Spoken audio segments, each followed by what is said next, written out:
Hi guys, my name is Calvin Gonzalez, and these are my 10 sociology theories that I will be presenting. We have the gender conflict theory on page 1, the race conflict theory on page 2, the Thomas theorem on page 3, Jean Pickett's theory of cognitive development on page 4, Lawrence Kohlberg's theory of more development on page 5, Carol Gilligan's theory of gender and more development on page 6, Mead's theory of social self on page 7, Cooley's theory of the looking glass self on page 8, the scapegoat theory on page 9, and last but not least, the dependency theory on page 10. I'm a little sick, guys, so if it's hard to understand me, I'm sorry. Just bear with me. Excuse me. Okay, so the first one we have is from chapter 1. It's the gender conflict theory. And the definition reads, the gender conflict theory focuses on inequality and conflict between women and men. And in the picture, it shows a group of women make 70 cents for every group, and then it shows a group of men for every dollar that a man makes. And it connects to the theory, because women and men, even though they have the same education level and they're being pursued by the same jobs, they're still the same job demands. It doesn't matter if it's done by a woman or a man. They should be paid equally. As you can see in this picture, it's not, and this is a recent picture, so we know that this problem is still going on today. So it's hopefully something that we solve really quick. Okay, moving on, staying in chapter 1, we have the race conflict theory. And the definition reads, the race conflict theory focuses on inequality and conflict between people of different racial and ethnic categories. As you can see, we have a black man sitting on a bench that reads, whites only bar order. And this was a big issue. Oh, it still is a big issue today, but during the civil rights movement, blacks and whites couldn't mix together. They were segregated. They couldn't sit in the same restaurants. They couldn't eat at the same places. They couldn't drink from the same water. And this issue is still going on today. President Trump is trying to ban all immigrants. He says that Muslims can't come to this country because they're all terrorists, and Mexicans can't come to this country because they're all criminals, and they're rapists and they take our jobs. That's obviously not true. Everyone comes here for a better opportunity, and President Trump is just denying everyone that opportunity. So it's still something that's very relevant and going on today. The next theory we have is from chapter 4. It's the Thomas theorem. It says the Thomas theorem states that situations are defined as real or real in their consequences. And it's from Star Wars. It reads, without due respect, Master, is he not the chosen one? Is he not to destroy the Sith and bring balance to the Force? And it's not a real question he's asking. It's kind of a rhetorical question. He doesn't need an answer. He believes that Anakin is the chosen one, and he's gonna bring balance to the Force. And since he believed this, then it must happen. And it actually does, but it kind of takes a while for that to happen. For all my Star Wars fans, it takes about like 6 movies for that to happen. Moving on, in chapter 3 we have Jean Pickett's theory of cognitive development. And the theory reads, the theory explores how people think and understand. And there's 4 stages: the sensomotor stage, the pre-operational stage, the concrete operational stage, and the formal operational stage.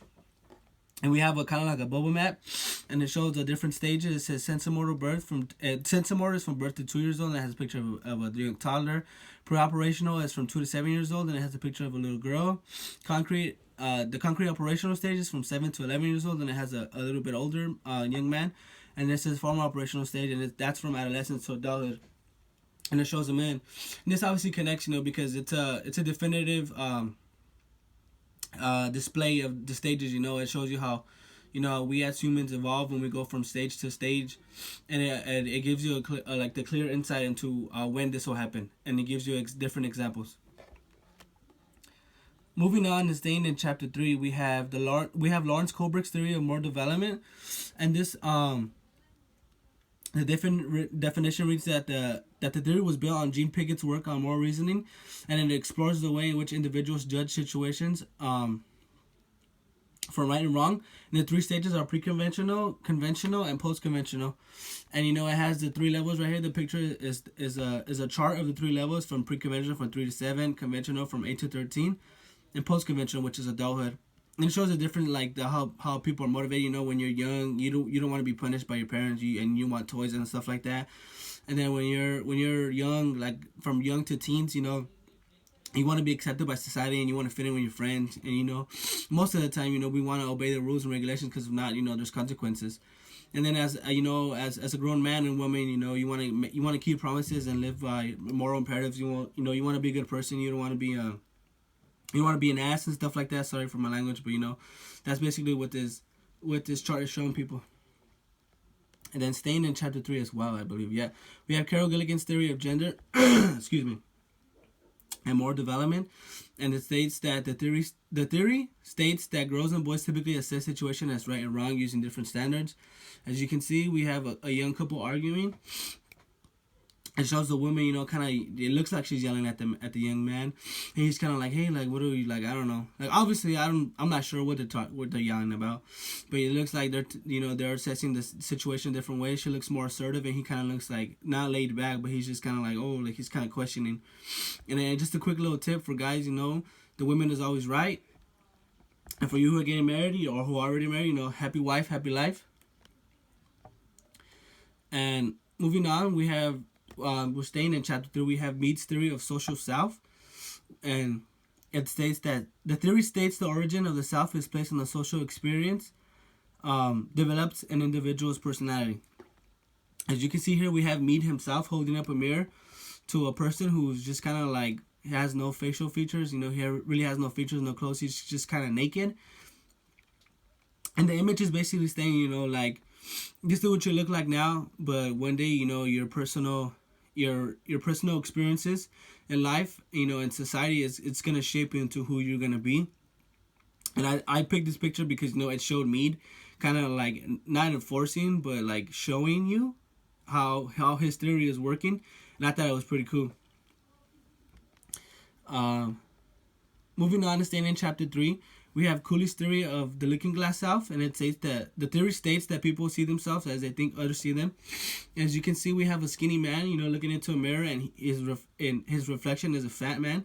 And I found this one kind of odd, because this man is super skinny, and I don't see how he can think that people think of him as fat.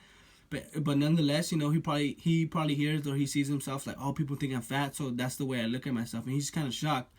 So that's the way I think it connects, because he's probably been told, or he probably lost weight, and he only sees himself as fat because that's the only thing people saw him as, as fat, not even a cool guy or whatever. Okay, moving on to chapter 11, we have the scapegoat theory, which states that prejudice is created by frustration among disadvantaged people. And these are all 3 images of the source, I guess, if you can say, of the Chicago Cubs curse. They recently just won the World Series after 108 years. But during this time, 3 times they were on the verge of reaching the World Series. And then, each time a black cat ran across the field right in front of their dugout.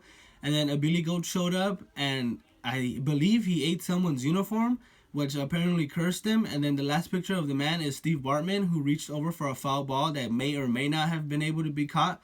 And that would have sealed the Cubs' ticket to the World Series, but instead the Marlins came back and they ended up winning the World Series that year. And basically it disconnects because the Cubs weren't, the organization and the fans weren't able to, like, oh, well, maybe we did lose to the better man, we lost to the better team, but instead what they did was blame it on the cat, a goat, and just the fan who was there enjoying the game. So that's how that theory connects. And last but not least, we have the dependency theory found in chapter 9. Excuse me. And it states that poor countries have become dependent on rich nations because they sell raw materials to rich nations. And then it says right here that the poor nations and rich nations are depicted both as men. The poor nations are a skinny man who has really no clothes, and the poor nation is a big fat man who looks like he has really nice clothes. And it's not literal.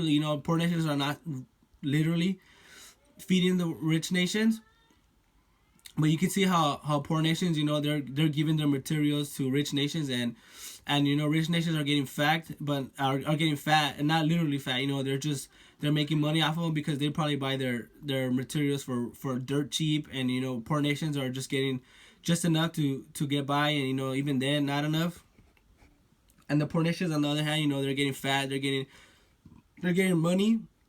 And as they say, the richer get rich and the poor get poor. And that's it, guys. Hope you enjoyed. And yeah, bye.